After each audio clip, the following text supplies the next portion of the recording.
ज्यों भावै त्यों राख। हर प्रभ तेरिया किते गनो असंख अवगण मेरिया।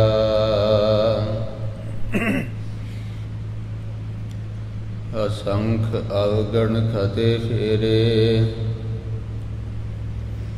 नित प्रत साध भूलिया।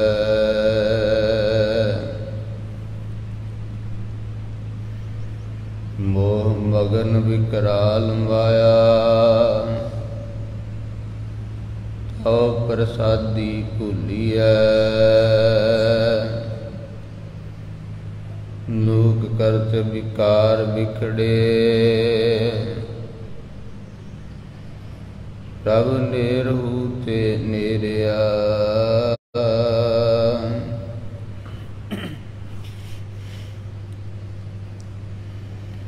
बिनवंत नानक दया धारो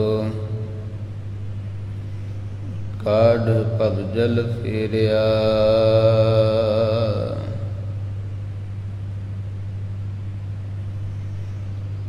बिनवंत नानक दया धारो काढ़ भवजल फेरिया। ज्ञान ध्यान किछ कर्म न जाना सार न जाना तेरी। सबसे वड्डा सतगुर नानक।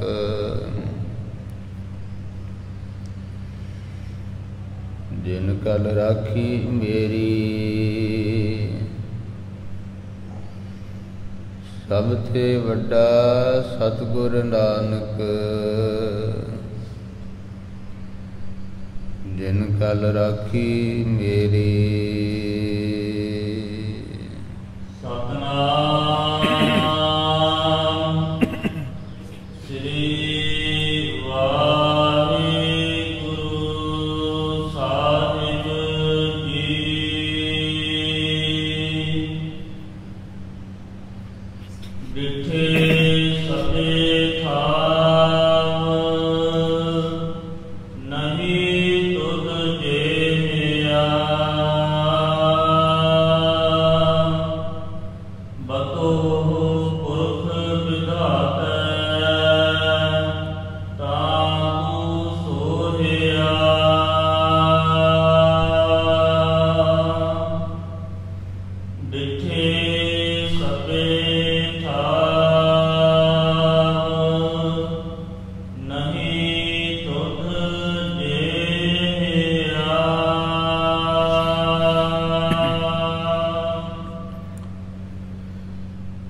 वाहिगुरु जी का खालसा वाहिगुरु जी की फतेह।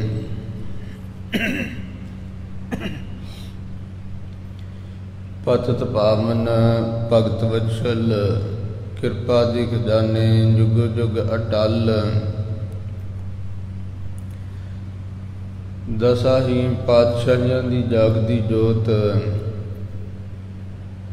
धन धन सतगुरु ग्रंथ साहिब महाराज जी दी पावन पवित्र हजूरी विच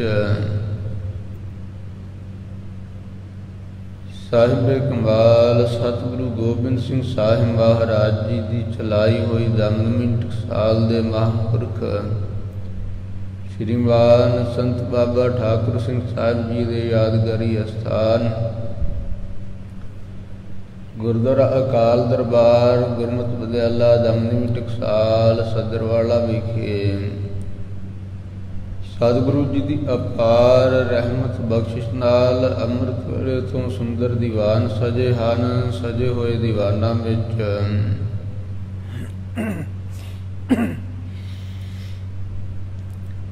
पंज गुरबाणियों के नितनेम श्री सुखमनी साहिब जी के पाठ परंत सतगुरु गरीब निवास सच्चे पातशाह जी के प्रकाशमान की सेवा सतगुरु जी ने कृपा करके श्री मुखवाक बख्शिश कीते।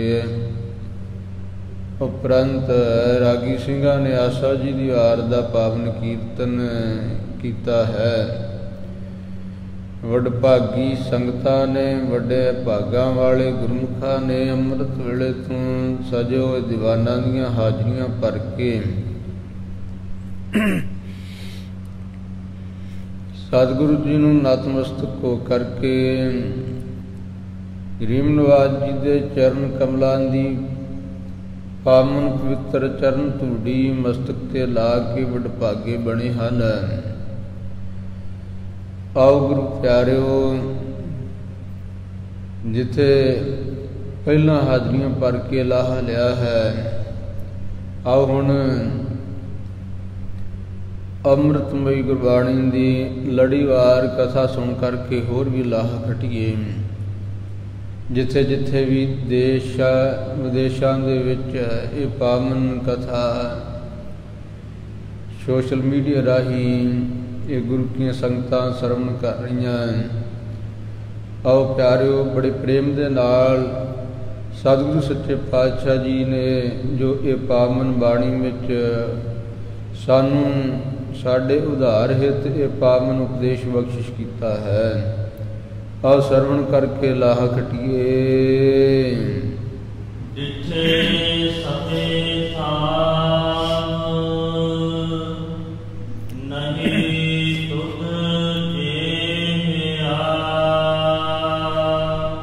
ਧੰਨ ਸਤਿਗੁਰੂ ਸੱਚੇ ਪਾਤਸ਼ਾਹ ਜੀ ਜਦੋਂ ਸਤਿਗੁਰਾਂ ਨੂੰ ਪੁੱਛਿਆ, ਮਹਾਰਾਜ ਫਿਰ ਇਹ ਵਿਸ਼ੇ ਮੈਲ ਕਿਵੇਂ ਜਾਵੇ, ਤਾਂ ਸਤਿਗੁਰੂ ਜੀ ਨੇ ਬਚਨ ਕੀਤੇ ਕਿ ਸ਼੍ਰੀ ਅੰਮ੍ਰਿਤਸਰ ਸਰੋਵਰ ਵਿੱਚ ਇਸ਼ਨਾਨ ਕਰਕੇ ਸੋ ਇਸ ਪ੍ਰਕਾਰ ਇਹ ਵਿਸ਼ਿਆਂ ਦੀ ਮੈਲ ਨੂੰ ਤਿਆਗ ਕਰੋ। ਪਾਵਨ ਸਰੋਵਰ ਦੀ, ਪਾਵਨ ਸ਼੍ਰੀ ਹਰਿਮੰਦਰ ਸਾਹਿਬ ਜੀ ਦੀ, ਇਸ ਸਥਾਨ ਦੀ ਸਤਿਗੁਰੂ ਜੀ ਇਸ ਪਾਵਨ ਬਾਣੀ ਦੇ ਵਿੱਚ ਮਹਿਮਾ ਲਿਖ ਰਹੇ ਹਨ। ਗੁਰੂ ਪ੍ਰੇਮੀਓ, ਸਤਿਗੁਰੂ ਜੀ ਬਚਨ ਕਰ ਰਹੇ ਹਨ, ਡਿੱਠੇ ਸਭੇ ਥਾਵ, ਸਾਰੇ ਅਸਥਾਨਾਂ ਨੂੰ ਦੇਖਿਆ ਹੈ, ਤੱਕਣਾ ਕੀਤਾ ਹੈ, ਪਰ ਨਹੀਂ ਤੁਧ ਜਿਹਾ। ਹੈ ਸ਼੍ਰੀ ਹਰਿਮੰਦਰ ਸਾਹਿਬ, ਸ਼੍ਰੀ ਅੰਮ੍ਰਿਤਸਰ ਸਾਹਿਬ, ਤੁਹਾਡੇ ਜੈਸਾ ਹੋਰ ਕੋਈ ਨਹੀਂ ਹੈ। ਬਤੋ ਪੁਰਖ ਵਿਧਾਤੈ ਕਾਹੂ ਸੋਹਿਆ। ਸੋ ਫਲ ਵਰਦਾਤਾ ਜੋ ਪਰਮੇਸ਼ਰ ਹੈ, ਸੋ ਉਸ ਪਰਮੇਸ਼ਰ ਪੁਰਖ ਨੇ ਤੈਨੂੰ ਬੰਨਣਾ ਕੀਤਾ, ਭਾਵ ਸਜਾਉਣਾ ਕੀਤਾ, ਰਚਣਾ ਕੀਤਾ ਹੈ। ਤਾਂ ਤੂੰ ਸੋਹਿਆ, ਤਾਂ ਆਪ ਜੀ ਸੋਭਨੀਕ ਹੋ। ਸਤਿਗੁਰੂ ਸੱਚੇ ਪਾਤਸ਼ਾਹ ਜੀ ਦੇ ਪਾਵਨ ਸ਼੍ਰੀ ਹਰਿਮੰਦਰ ਸਾਹਿਬ ਜੀ ਦੀ ਹੋਰ ਕੋਈ ਰੀਸ ਨਹੀਂ ਕਰ ਸਕਦਾ। ਇਸ ਪਾਵਨ ਸਰੋਵਰ ਦੀ ਕੋਈ ਹੋਰ ਸਥਾਨ ਰੀਸ ਨਹੀਂ ਕਰ ਸਕਦਾ, ਜਿਸ ਦੀ ਰਚਨਾ ਧੰਨ ਗਰੀਬ ਨਵਾਜ ਜੀ ਨੇ ਆਪ ਕਿਰਪਾ ਕਰਕੇ ਕੀਤੀ ਹੈ। ਸੋ ਗੁਰੂ ਪਿਆਰਿਓ, ਇਹ ਪਾਵਨ ਸਥਾਨ, ਸੋ ਪਵਿੱਤਰ ਸਥਾਨ ਸਤਿਗੁਰੂ ਸੱਚੇ ਪਾਤਸ਼ਾਹ ਜੀ ਨੇ ਸ਼ੁਰੂ ਤੋਂ ਇਹਨੂੰ ਪਵਿੱਤਰ ਰੱਖਿਆ ਹੈ। ਸਤਿਯੁਗ ਵਿੱਚ ਵੀ ਇਹ ਸਥਾਨ ਪਵਿੱਤਰ ਸੀ, ਤ੍ਰੇਤੇ ਵਿੱਚ ਵੀ, ਦੁਆਪਰ ਵਿੱਚ ਵੀ, ਔਰ ਕਲਯੁਗ ਦੇ ਵਿੱਚ ਸਤਿਗੁਰੂ ਜੀ ਨੇ ਇਹਨੂੰ ਫੇਰ ਪ੍ਰਗਟ ਕਰ ਦਿੱਤਾ। ਧੰਨ ਗੁਰੂ ਨਾਨਕ ਦੇਵ ਮਹਾਰਾਜ ਸੱਚੇ ਪਾਤਸ਼ਾਹ ਪੁਰਖ ਵਿਧਾਤੇ ਸਤਿਗੁਰੂ ਨਾਨਕ ਦੇਵ ਮਹਾਰਾਜ ਜੀ ਨੇ ਇੱਥੇ ਆਪਣੇ ਮੁਬਾਰਕ ਚਰਨ ਪਾਏ ਹਨ।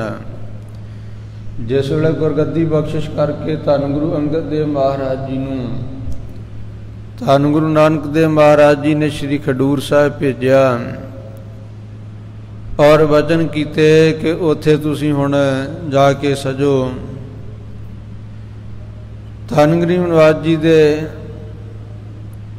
ਗੁਰੂ ਅੰਗਦ ਦੇਵ ਮਹਾਰਾਜ ਜੀ ਦੇ ਚਿੱਤ ਵਿੱਚ ਸਤਿਗੁਰੂ ਜੀ ਦੇ ਦਰਸ਼ਨਾਂ ਦੀ ਬੜੀ ਭਾਰੀ ਪਿਆਸਾ ਜਾਗੀ। ਇੱਧਰੋਂ ਸਤਿਗੁਰੂ ਅੰਗਦ ਦੇਵ ਮਹਾਰਾਜ ਜੀ ਸ਼੍ਰੀ ਖਡੂਰ ਸਾਹਿਬ ਤੋਂ ਚੱਲ ਪਏ। ਉਧਰੋਂ ਧੰਨ ਗੁਰੂ ਨਾਨਕ ਦੇਵ ਮਹਾਰਾਜ ਜੀ ਚਿੱਤ ਦਾ ਪ੍ਰੇਮ ਵੇਖ ਕੇ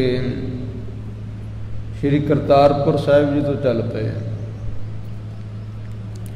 ਔਰ ਇਸ ਪਾਵਨ ਸਥਾਨ ਤੇ ਆ ਕਰਕੇ ਸਤਿਗੁਰੂ ਗਰੀਬ ਨਿਵਾਸ ਜੀ ਨੇ ਮਿਲਾਪ ਕੀਤਾ ਔਰ ਧੰਨ ਗੁਰੂ ਗਰੀਬ ਨਿਵਾਸ ਜੀ ਦੇ ਮੁਬਾਰਕ ਚਰਨ ਇਸ ਤਰ੍ਹਾਂ ਦੋਨਾਂ ਪਾਤਸ਼ਾਹੀਆਂ ਦੇ ਇੱਥੇ ਪਏ ਹਨ। ਤੀਜੇ ਪਾਤਸ਼ਾਹ ਗੁਰੂ ਅਮਰਦਾਸ ਮਹਾਰਾਜ ਜੀ ਨੇ ਕਿਰਪਾ ਕਰਕੇ ਮੁਬਾਰਕ ਚਰਨ ਪਾਏ ਔਰ ਸਤਿਗੁਰੂ ਰਾਮਦਾਸ ਮਹਾਰਾਜ ਜੀ ਨੂੰ ਇਹ ਰਾਮਦਾਸ ਸਰੋਵਰ ਜਿਹੜਾ ਨਾ ਇਹ ਖਿਦਾਉਣ ਵਾਸਤੇ ਹੁਕਮ ਕੀਤਾ। ਪੰਜਵੇਂ ਪਾਤਸ਼ਾਹ ਧੰਨ ਗੁਰੂ ਅਰਜਨ ਦੇਵ ਮਹਾਰਾਜ ਜੀ ਨੇ ਕਿਰਪਾ ਕਰਕੇ ਇਹ ਬਾਮਨ ਸਰੋਵਰ ਦੀ ਰਹਿੰਦੀ ਖੁਦਵਾਈ ਕਰਾਈ ਔਰ ਨਾਲ ਇਸ ਸਰੋਵਰ ਨੂੰ ਪੱਕਿਆਂ ਕਰਾਇਆ। ਸ਼੍ਰੀ ਹਰਿਮੰਦਰ ਸਾਹਿਬ ਜੀ ਦੀ ਰਚਨਾ ਕੀਤੀ। ਛੇਵੇਂ ਪਾਤਸ਼ਾਹ ਮਹਾਰਾਜ ਜੀ ਨੇ ਅਕਾਲ ਤਖਤ ਸਾਹਿਬ ਜੀ ਦੀ ਰਚਨਾ ਕੀਤੀ। ਸਤਵੇਂ ਪਾਤਸ਼ਾਹ ਧੰਨ ਗੁਰੂ ਹਰਿ ਰਾਏ ਸਾਹਿਬ ਸੱਚੇ ਪਾਤਸ਼ਾਹ ਜੀ ਦਾ ਅਵਤਾਰ ਭਾਵੇਂ ਕੀਰਤਪੁਰ ਸਾਹਿਬ ਜੀ ਦਾ ਹੈ, ਪਰ ਆਪਣੇ ਪਿਤਾ ਬਾਬਾ ਗੁਰਦਿੱਤਾ ਸਾਹਿਬ ਜੀ ਦੇ ਨਾਲ ਇਸ ਸਥਾਨ ਤੇ ਆਏ। ਉਪਰੰਤ ਇਤਿਹਾਸ ਵਿੱਚ ਜ਼ਿਕਰ ਹੈ ਕਿ ਸਤਿਗੁਰੂ ਹਰਿ ਰਾਏ ਸਾਹਿਬ ਸੱਚੇ ਪਾਤਸ਼ਾਹ ਜੀ ਨੇ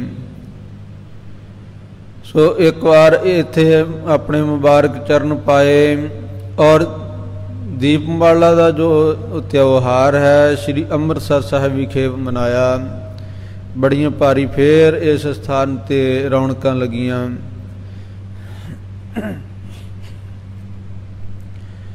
ਅੱਠਵੇਂ ਪਾਤਸ਼ਾਹ ਧੰਨ ਗੁਰੂ ਹਰਿਕ੍ਰਿਸ਼ਨ ਸਾਹਿਬ ਸੱਚੇ ਪਾਤਸ਼ਾਹ ਜੀ ਦਾ ਕੀਰਤਪੁਰ ਸਾਹਿਬ ਤੋਂ ਇੱਥੇ ਕੱਲਿਆਂ ਦਾ ਆਉਣਾ ਬਾਲਕ ਅਵਸਥਾ ਦੇ ਵਿੱਚ। ਸੋ ਬਾਬਾ ਸ਼ਾਮ ਸਿੰਘ ਜੀ ਬਿਰਦ ਜਿਨ੍ਹਾਂ ਦੀਆਂ ਪ੍ਰੇਮ ਪਰਚੀਆਂ ਪੁਸਤਕ ਜੋ ਹੈ ਸੋ ਮਹਾਂਪੁਰਖਾਂ ਨੇ ਦੱਸਿਆ ਕਿ ਉੱਥੇ ਉਹਦੇ ਵਿੱਚ ਅਸੀਂ ਇਹ ਦਰਸ਼ਨ ਕੀਤੇ ਹਨ ਕਿ ਬਾਬਾ ਸ਼ਾਮ ਸਿੰਘ ਜੀ ਬਿਰਦ ਨੇ ਜ਼ਿਕਰ ਕੀਤਾ ਹੈ ਕਿ ਧੰਨ ਗੁਰੂ ਹਰਿਕ੍ਰਿਸ਼ਨ ਸਾਹਿਬ ਮਹਾਰਾਜ ਜੀ ਨੇ ਵੀ ਮੁਬਾਰਕ ਚਰਨ ਪਾਏ ਹਨ।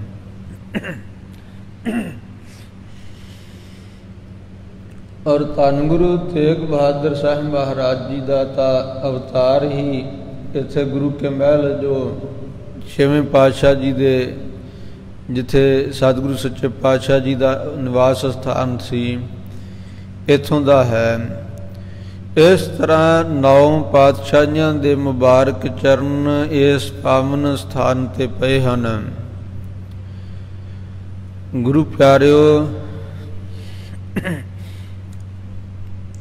ਇਹ ਤਾਂ ਸੋਭਨੀਕ ਹੈ, ਬੜਾ ਪਵਿੱਤਰ ਸਥਾਨ ਹੈ। ਧੰਨ ਗੁਰੂ ਗਰੀਬ ਨਿਵਾਸ ਸੱਚੇ ਪਾਤਸ਼ਾਹ ਜੀ ਕਥਨ ਕਰਦੇ ਹਨ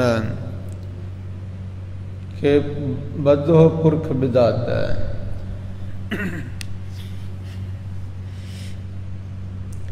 ਸੋ ਇਤਿਹਾਸ ਵਿੱਚ ਇਹ ਵੀ ਜ਼ਿਕਰ ਆਉਂਦਾ ਹੈ ਜਿਸ ਵੇਲੇ ਧੰਨ ਗੁਰੂ ਅਰਜਨ ਦੇਵ ਮਹਾਰਾਜ ਜੀ ਇਹ ਸਰੋਵਰ ਦੀ ਖੁਦਵਾਈ ਕਰਾ ਰਹੇ ਸਨ,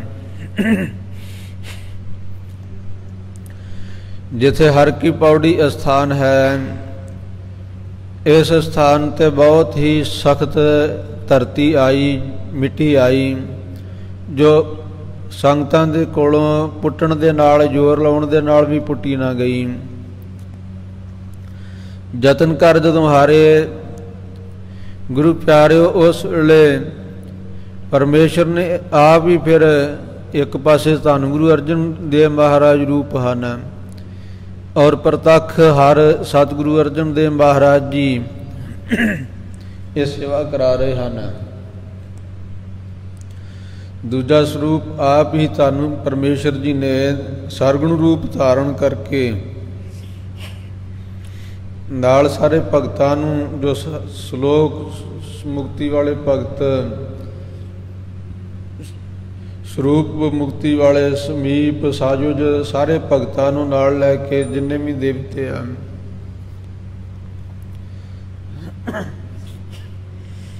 ਸਾਰੇ ਸੇਵਾ ਕਰਨ ਵਾਸਤੇ ਹਾਜ਼ਰ ਹੋਏ।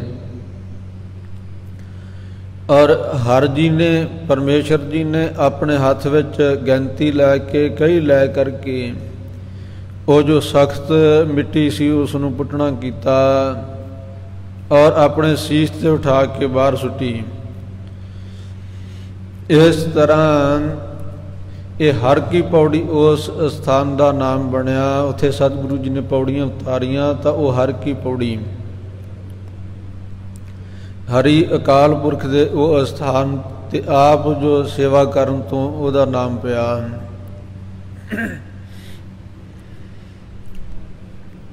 ਧੰਨ ਗੁਰੂ ਅਰਜਨ ਦੇਵ ਮਹਾਰਾਜ ਜੀ ਫਰਮਾਉਂਦੇ ਹਨ, ਉਸ ਸਮੇਂ ਗੁਰੂ ਪਿਆਰਿਓ ਇੱਥੇ ਵੀ ਸਤਿਗੁਰੂ ਜੀ ਨੇ ਵਚਨ ਕੀਤੇ, ਬੱਧੋ ਪੁਰਖ ਵਿਧਾਤਾ ਤਾਂ ਤੂੰ ਸੋਹਿਆ। ਵਿਧਾਤਾ ਫਲ ਪ੍ਰਦਾਤੇ ਅਕਾਲ ਪੁਰਖ ਵਾਹਿਗੁਰੂ ਜੀ ਨੇ ਤੈਨੂੰ ਰਚਨਾ ਕੀਤਾ ਤਾਂ ਤੂੰ ਸੋਭ ਰਿਹਾ ਹੈ। ਜਿਸ ਸਮੇਂ ਪਰਮੇਸ਼ਰ ਦੀ ਸੇਵਾ ਕਰ ਰਹੇ ਸਨ, ਸਤਿਗੁਰੂ ਗਰੀਬ ਨਿਵਾਸ ਜੀ ਨੇ ਸੂਹੀ ਰਾਗ ਦੇ ਵਿੱਚ ਇਹ ਪਾਵਨ ਸ਼ਬਦ ਉਚਾਰਿਆ, ਸੰਤਾਂ ਕੇ ਕਾਰਜ ਆਪ ਖਲੋਇਆ, ਹਰ ਕੰਮ ਕਰਾਵਣ ਆਇਆ RAM। ਧਰਤ ਸੁਹਾਵੀ ਤਾਲ ਸੁਹਾਵਾ, ਵਿੱਚ ਅੰਮ੍ਰਿਤ ਜਲ ਛਾਇਆ RAM। ਅੰਮ੍ਰਿਤ ਜਲ ਛਾਇਆ ਪੂਰਨ ਸਾਜ ਕਾਜ ਕਰਾਇਆ, ਸਗਲ ਮਨੋਰਥ ਪੂਰੇ। ਜੈ ਜੈਕਾਰ ਭਇਆ ਜਗ ਅੰਤਰ, ਲਾਥੇ ਸਗਲ ਵਿਸੂਰੇ। ਪੂਰਨ ਪੁਰਖ ਅਚੁੱਤ ਅਬਿਨਾਸੀ, ਜਸ ਵੇਦ ਪੁਰਾਣੀ ਗਾਇਆ। ਆਪਣਾ ਬਿਰਦ ਰੱਖਿਆ ਪਰਮੇਸ਼ਰ, ਨਾਨਕ ਨਾਮ ਧਿਆਇਆ। ਇਹ ਪਾਵਨ ਪਦਾ ਉਚਾਰਨ ਕੀਤਾ, ਸ਼ਬਦ ਉਚਾਰਨ ਕੀਤਾ।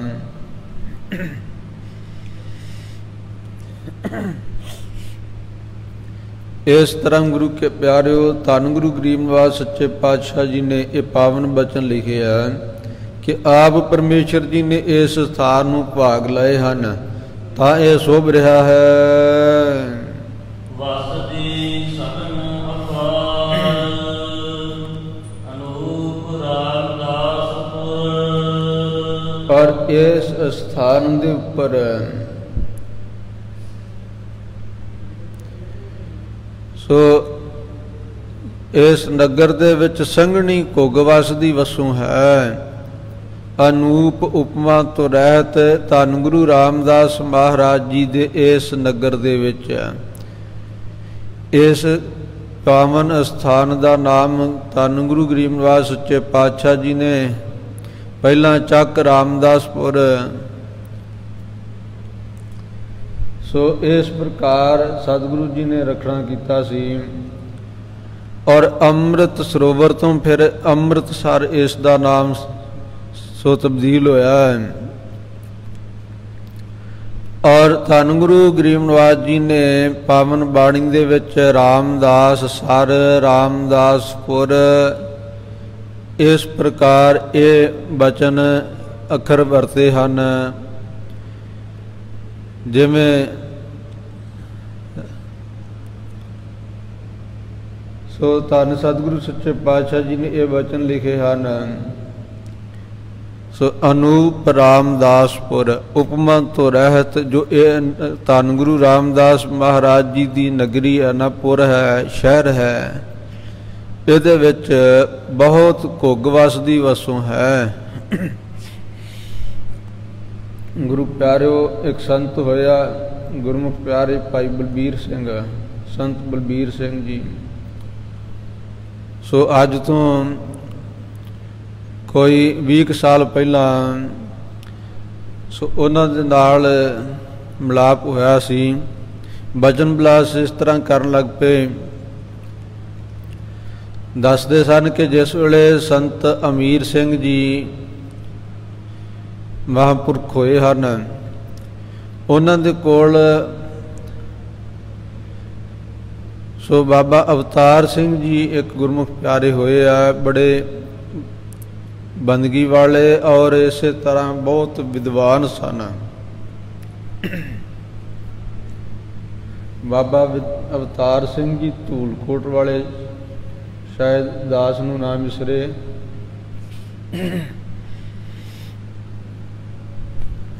ਸੋ ਉਹਨਾਂ ਮਹਾਂਪੁਰਖਾਂ ਨੇ ਕਹਿੰਦੇ ਸਾਨੂੰ ਦੱਸਿਆ ਕਿ ਜਿਸ ਵੇਲੇ ਅਸੀਂ ਉੱਥੇ ਵਿਦਿਆ ਪੜ੍ਹਦੇ ਹੁੰਦੇ ਸੀ ਮਹਾਂਪੁਰਖਾਂ ਕੋਲੋਂ, ਕੀ ਕਰਨਾ, ਵਿਦਿਆ ਪੜ੍ਹ ਕੇ ਤੇ ਜਦੋਂ ਸ਼ਾਮ ਨੂੰ ਰਹਿਰਾਸ ਸਾਹਿਬ ਜੀ ਦਾ ਪਾਠ ਕਰਨਾ ਤੇ ਨਾਲੇ ਸਾਰੇ ਸ਼ਹਿਰ ਦੀ ਪਰਿਕਰਮਾ ਕਰ ਲੈਣੀ। ਇੰਨੀ ਕੁ ਵਸੋਂ ਸੀ ਉਸ ਵੇਲੇ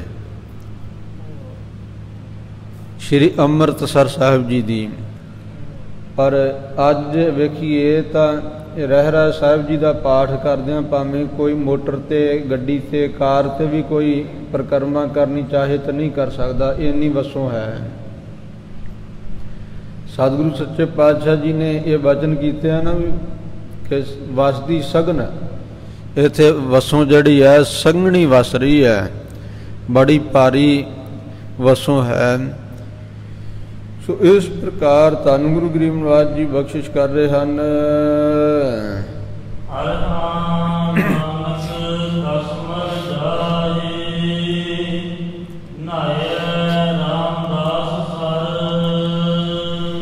ਧੰਨ ਗੁਰੂ ਅਰਜਨ ਦੇਵ ਮਹਾਰਾਜ ਜੀ ਇਹ ਬਚਨ ਕਰ ਰਹੇ ਹਨ ਕਿ ਹਰ ਹਾਂ ਧੰਨ ਗੁਰੂ ਰਾਮਦਾਸ ਮਹਾਰਾਜ ਜੀ ਦੇ ਸਰ ਇਸ ਸਰੋਵਰ ਵਿੱਚ, ਇਹ ਰਾਮਦਾਸ ਸਰ ਹੈ। ਪਰ ਜਿੱਥੇ ਸਤਿਗੁਰੂ ਜੀ ਨੇ ਸੁਖਮਨੀ ਸਾਹਿਬ ਉਚਾਰਨ ਕੀਤਾ ਉਹ ਹੈ ਰਾਮਸਰ। ਨਿਤ ਪ੍ਰਤ ਨਾਵਣ ਰਾਮਸਰ ਕੀਜੈ, ਉਸ ਪਾਵਨ ਸਰੋਵਰ ਦਾ ਨਾਮ ਰਾਮਸਰ ਹੈ ਔਰ ਇਸ ਪਾਵਨ ਸਰੋਵਰ ਦਾ ਨਾਮ ਰਾਮਦਾਸਪੁਰ, ਰਾਮਦਾਸ ਸਰ।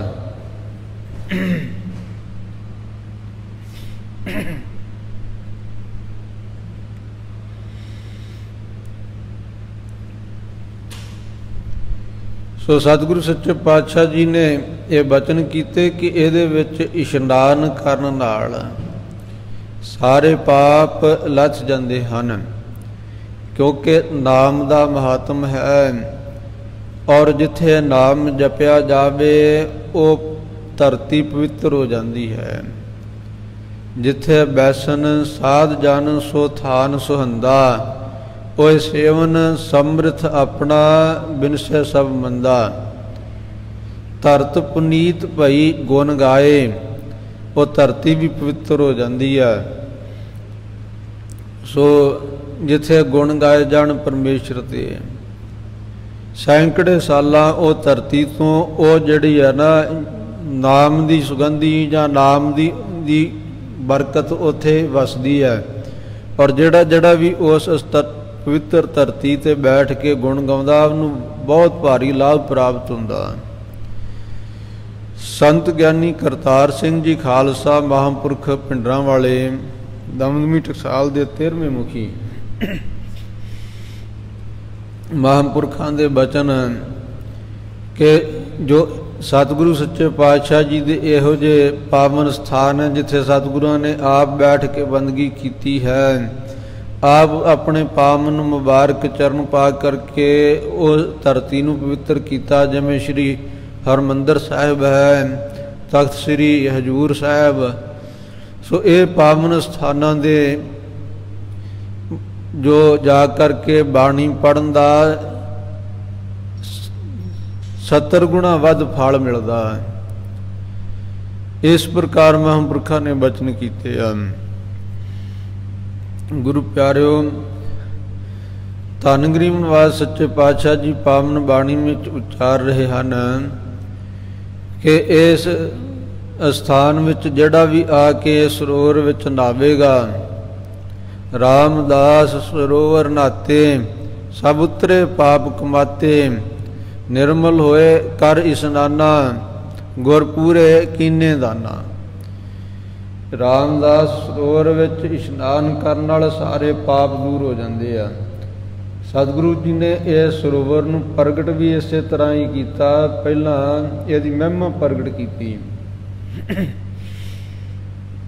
ਧੰਨ ਗੁਰੂ ਅਰਜਨ ਦੇਵ ਮਹਾਰਾਜ ਜੀ ਨੇ ਸੋ ਪਿੰਗਲਾ ਜੋ ਪੱਟੀ ਦੇ ਰਾਜੇ ਦਾ ਜਵਾਈ ਸੀ ਜੋ ਬੀਬੀ ਰਜਨੀ ਦਾ ਘਰ ਵਾਲਾ, ਉਹਨੂੰ ਇਥੋਂ ਠੀਕ ਕਰਾ ਕੇ ਇਹ ਸਾਖੀ ਦੁਆਰਾ ਇਸ ਪਾਵਨ ਸਰੋਵਰ ਦੀ ਮਹਿਮਾ ਪ੍ਰਗਟ ਕੀਤੀ ਸੀ। ਸੋ ਇਹੋ ਜਿਹਾ ਪਾਵਨ ਸਰੋਵਰ ਹੈ ਜਿੱਥੇ ਨਹਾ ਕਰਕੇ ਕੋੜੀ ਵੀ ਦੂਰ ਹੁੰਦੇ ਆ, ਕੋੜੀਆਂ ਦੇ ਰੋਗ ਦੂਰ ਹੁੰਦੇ ਆ। ਔਰ ਵੇਖੋ ਮੂਰਖ ਮੱਤ ਵਾਲੇ ਲੋਕ ਨਾ ਮੰਨਣ ਜਾਂ ਆਪਣੀ ਹਉਮੈ ਕਰਕੇ ਜਿਹੜੇ, ਕਿਉਂਕਿ ਮੈਂ ਨਾ ਮੰਨੋ, ਇੱਕੋ ਗੱਲ ਨੂੰ ਲਿਆ ਨਾ, ਸੱਚ ਦੀ ਪਰਖ ਨਹੀਂ ਕਰਨੀ ਔਰ ਝੂਠ ਦਾ ਤਿਆਗ ਨਹੀਂ ਕਰਨਾ, ਸੱਚ ਦਾ ਗ੍ਰਹਿਣ ਨਹੀਂ ਕਰਨਾ, ਪਰ ਮੈਂ ਨਾ ਮੰਨੋ ਇੱਕ ਅੜੀ ਕਰਨੀ ਬਸ। ਸੋ ਇਹੋ ਜਿਹੇ ਲੋਕਾਂ ਨੂੰ ਤਾਂ ਕੀ ਕਹਿਣਾ, ਇਹਨਾਂ ਨਾਲ ਜਿਹਨੇ ਮੰਨਣਾ ਹੀ ਨਹੀਂ, ਕਿਉਂਕਿ ਦਲੀਲ ਪਰਖ ਜਿਹੜੀ ਉਸ ਨੂੰ ਦਿੱਤੀ ਜਾਂਦੀ ਹੈ, ਜਿਹੜਾ ਬੰਦਾ ਕੋਈ ਮਨ ਵਿੱਚ ਸ਼ੰਕਾ ਹੈ ਉਹ ਨਿਵਰਤ ਕਰਨਾ ਚਾਹੁੰਦਾ ਹੈ। ਪਰ ਜਿਹੜਾ ਸਭ ਕੁਝ ਪਤਾ ਹੁੰਦਿਆਂ ਵੀ ਕਵੇ ਕਿ ਮੈਂ ਮੰਨਣਾ ਨਹੀਂ ਹੈ, ਉਹਨੂੰ ਦਲੀਲ ਦੇਣ ਦਾ ਕੋਈ ਫਾਇਦਾ ਨਹੀਂ। ਰਹੋ ਵਿਚਾਰ, ਕਿਸੇ ਨੂੰ ਸਮਝਾਉਣ ਦੀ ਲੋੜ ਨਹੀਂ, ਪਰ ਆਪਣੇ ਮਨ ਵਿੱਚ ਸ਼ਰਧਾ ਪ੍ਰਪੱਕ ਰੱਖਣੀ, ਕਿਉਂਕਿ ਜਿਹੜਾ ਸ਼ਰਧਾਵਾਨ ਲੱਭਤੇ ਗਿਆਨ, ਉਹ ਸ਼ਰਧਾ ਦਾ ਫਲ ਪ੍ਰਾਪਤ ਹੁੰਦਾ ਗੁਰੂ ਪਿਆਰਿਓ। ਔਰ ਇਹ ਸ਼ਰਧਾ ਅੰਨੀ ਸ਼ਰਧਾ ਨਹੀਂ ਹੈ। ਵੇਖੋ ਕੋੜੀਆਂ ਦੇ ਕੋੜ ਦੂਰ ਹੋਏ। ਇਸੇ ਤਰ੍ਹਾਂ ਅੰਮ੍ਰਿਤਸਰ ਸਾਹਿਬ ਵਿੱਚ ਇੱਕ ਇਹ ਸਨ ਗੁਰੂ ਕੇ ਪਿਆਰਿਓ 65 ਦੇ ਨੇੜੇ ਦੀ ਗੱਲ ਹੈ, 1965।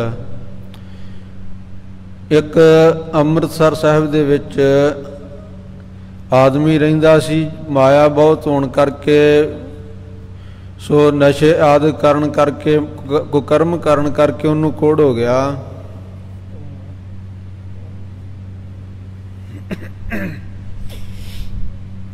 ਕੋੜ ਲਾ ਇਲਾਜ ਬਿਮਾਰੀ ਸੀ ਪਹਿਲੇ ਸਮੇਂ ਵਿੱਚ। ਹੁਣ ਦੁਖੀ ਹੋਇਆ, ਨਹਿਰ ਵਿੱਚ ਡੁੱਬਣ ਵਾਸਤੇ ਚੱਲਿਆ।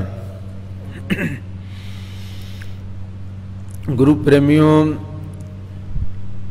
ਕੋਈ ਸੰਤ ਮਹਾਤਮਾ ਅੱਗੇ ਮਿਲੇ, ਕਹਿਣ ਲੱਗੇ ਕਿਉਂ ਡੁੱਬਣ ਲੱਗਾ? ਜਾ ਕੇ ਅੰਮ੍ਰਿਤ ਸਰੋਵਰ ਵਿੱਚ ਇਸ਼ਨਾਨ ਕਰ। ਬਚਨ ਮੰਨਿਆ। ਪਹਿਲੇ ਦਿਨ ਇਸ਼ਨਾਨ ਕੀਤਾ ਤੇ ਸੋ ਕੋੜ ਤੋਂ ਜੋ ਹੈ ਨਾ, ਦੁੱਖ ਤੋਂ ਕੁਝ ਰਾਹਤ ਮਿਲੀ। ਸੋ ਇਹ ਜਿਹੜਾ ਕੋੜ ਦੇ ਵਿੱਚੋਂ, ਜ਼ਖਮਾਂ ਦੇ ਵਿੱਚੋਂ ਜੋ ਵਹਿ ਰਹੀ ਸੀ, ਪਾਕ ਹਟ ਗਈ। ਦੂਜੇ ਦਿਨ ਇਸ਼ਨਾਨ ਕੀਤਾ ਤੇ ਇਸ ਤਰ੍ਹਾਂ ਥੋੜ੍ਹਾ ਇਹ ਜ਼ਖਮ ਭਰਨੇ ਸ਼ੁਰੂ ਹੋ ਗਏ।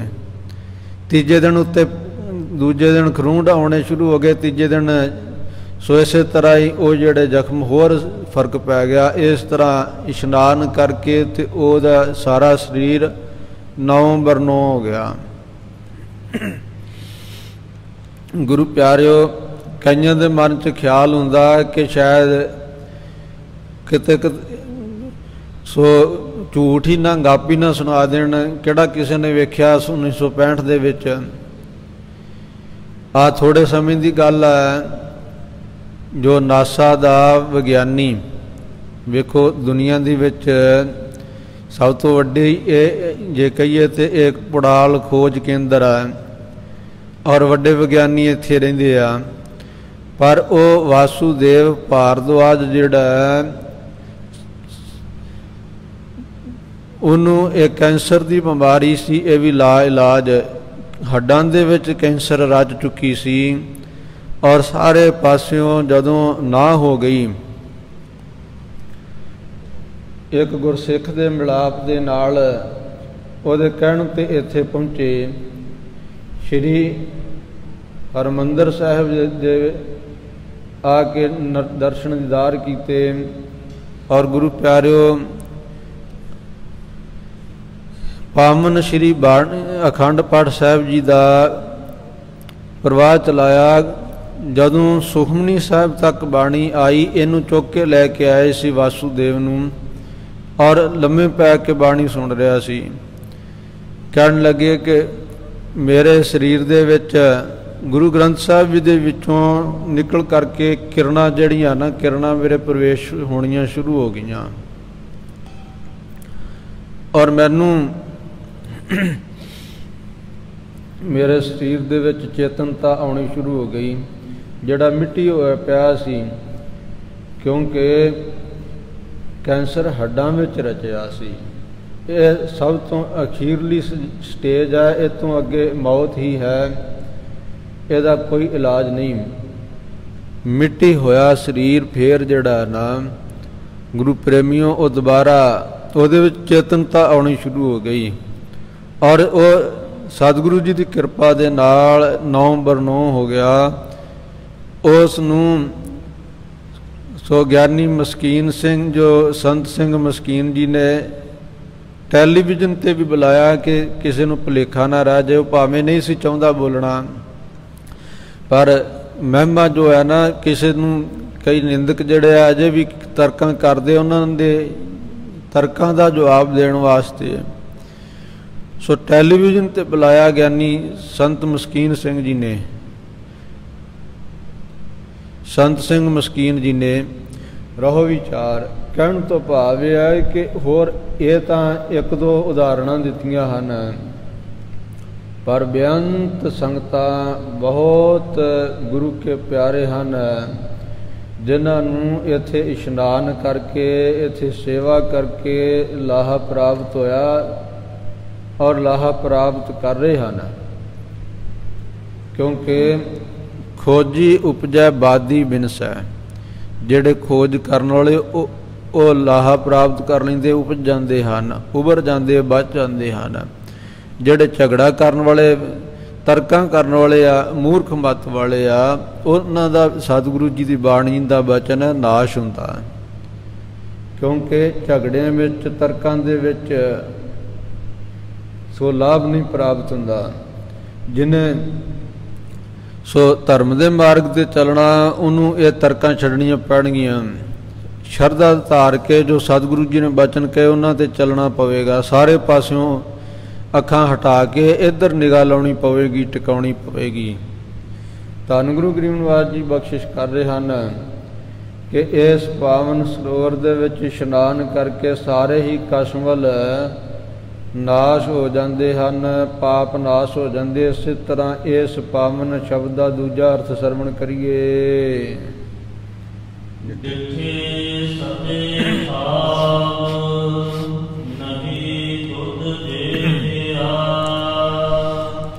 सो धन गरीब निवास जी बख्शिश करते हैं ये सतसंगत रूपी अस्थान जिहड़ा ना सारे थाम वेख लिया, तप तीर्थ तट तीर्थ नह मन पत्याया। तीर्थ जाओ ता हो करते, पंडित पूछो ता माया राते। सो अस्थान बतावो मीता, जाके कीर्तन हर हर नीता। सो तीर्थां ते नहाउण जाइए तां उत्थे प्यारिओ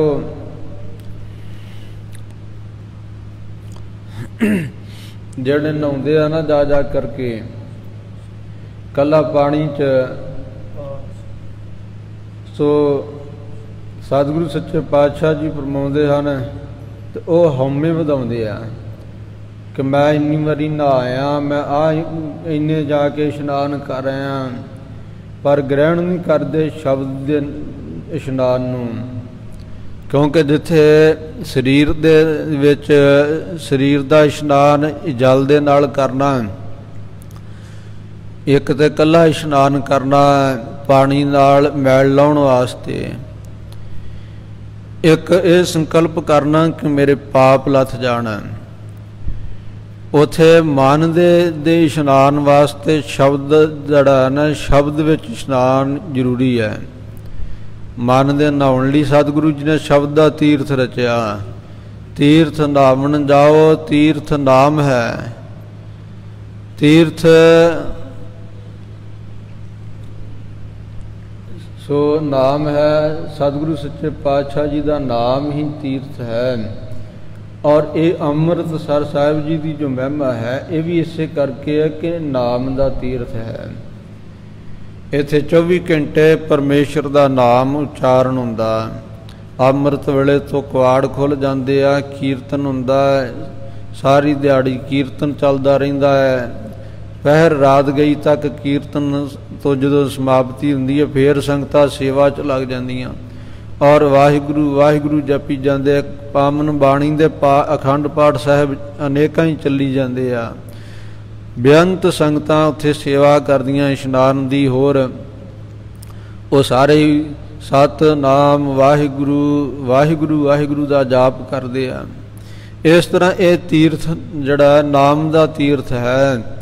और जिथे बाकी सारे तीर्थ सो कलयुगी जीवां दे पापां नूं लैके मैले हो जाते आ। वो सारे आ करके फिर दिवाली के मौके ते विसाखी के मौके जिथे 68 की घाट है ना, इस स्थान ते 68 तीर्थ सारे आके इशनान करके पवित्र होंदे आ।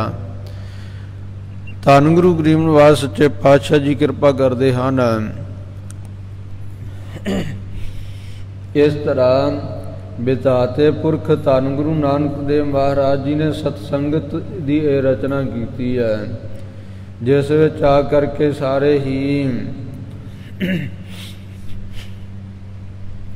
सो जिस जैसा होर कोई स्थान नहीं है, ना कोई बुनियावी तीर्थ, ना ही गुरु प्यारिओ ये जो वेदां शास्त्रां दा ज्ञान है, सो इस तरह कोई तपस्या करनी, कोई योग साधने इस सत्संगत दे तीर्थ दे बराबर नहीं पुजदे। इस सत्संगत रूप स्थान दे तुल नहीं पुजदे। धन गुरु गरीब निवाज सच्चे पातशाह जी ने पावन बाणी दे विच सोरठ राग विच ये शब्द उच्चारण किया है। वेद पढ़ियो अर पाठ पढ़ियो अर वेद विचारियो, नवल निवल भुअंगम साधे, पंच जना स्यों संग न छुटक्यो, अदक अहं बुध बाधे, प्यारे इन बिन इन बिद मिलन न जाई, मैं कीने कर्म अनेका, हार परियो स्वामी क्या द्वारा, दीजै बुद्ध विवेका। क्योंकि ये जिन्हें भी साधन करता जीव इन्हां नाल होर हौमे की मैल वधदी है। हंकार जड़ा यही जीव का वड्डा दुश्मन है। हंकार नूं छड्डे बिना जिन्ने मर्जी ये साधन कर ले, ये कोई सफल नहीं, यदी मुक्ति नहीं हो सकती। इस करके सत्संगत विच आ करके लाहा यही मिलता है कि जीव की हौमे कट्टी जाती है। एक शब्द भी एक बोल भी खबतो नाही, साध संगत सीत लाया, जलतो बलतो तौक्या, गुरचंदन सीत लायो। ये जड़ा मन सीना बड़ा तत्ता सी, झाटी किसी का एक बोल भी नहीं सी सहारदा, उस वेले ही अग बबूला हो जाता सी। सतसंगत की इहो जी दात प्राप्त हुई, सतसंगत की कृपा हुई, ये मन ठंडा हो गया। हुण मूर्ख लोग जिन्नियां मर्जी तर्कां करी जाण, मन ते कोई असर नहीं हुंदा। जिवें अग नूं कोई, जिवें बर्फ नूं कोई, सो जिन्नी मर्जी गर्मी है पर बर्फ जिहड़ी है वो अपने सुभाव च उस तरह है, ठंडी है। इस तरह बर्फ वर्गा ठंडा हो गया। गर्मी भावें जिन्नी मर्जी जीवां नूं तपा रही है। हाँ, बर्फ विच उगण है कि बर्फ जिहड़ी है जदों धुप विच रख देंगे, हवा विच रख देंगे तो वो खुरनी शुरू हो जाएगी। मींह पवेगा पानी विच खुर जाएगी। पर इत्थे ये उगण नहीं। सतसंगत दे विच ये मन इहो जिहा शीतल होया, भावें कोई मोह दा मींह पाई जावे तां भी कोई फर्क नहीं। भावें कोई ईरखा दी जिहड़ी आ ना ये धुप दीयां किरणां पाई जावे, सो अज्ञानी जीव ईरखा दी